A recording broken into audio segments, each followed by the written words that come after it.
ए અને बी ए કેટલામાં ભરે છે તો એ ટાંકીને 60 મિનિટમાં ભરે છે અને બી કેટલામાં ભરશે તો 40 મિનિટમાં ભરશે 60 અને 40 નો લસા કેટલો આવે તો 120 લસાને હંમેશા વચ્ચે લખવાનો હોય તો 120 ને 60 વડે ભાગો એટલે 2 થશે અને 120 ને 40 વડે ભાગો એટલે 3 થશે આ 2 અને 3 જે લખ્યું ને એની ક્ષમતા કહેવાય વર્ક કેપેસિટી કહેવાય શું કહેવાય કેપેસિટી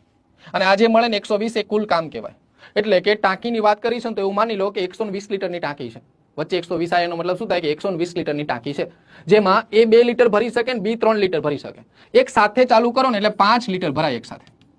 પણ આવું 5 લીટર કેટલા સમય સુધી તો 10 મિનિટ સુધી તો 10 5 કેટલા થઈ જાય 50 કામ તો થઈ ગયા 50 લીટર તો ટાંકી ભરાઈ ગઈ બાકી કેટલી રહેશે તો 120 લીટરની હતી એમાંથી 50 લીટર ભરાઈ ગયું 70 લીટર બાકી રહેશે પણ આ 70 લીટર કોને ભરવાનું તો કીધું છે કે 70 લીટર માટે શું કરવામાં આવે બી ને બંધ કરી દેવામાં આવે બી નું કોઈ કામ નથી ખાલી એ ભરશે પણ એ તો 2 લીટર જ ભરી શકે છે 70 ભાગ્યા 2 કરો જવાબ આવશે 35 મિનિટમાં ટાંકી ભરાઈ છે કેટલો આવશે 35 મિનિટ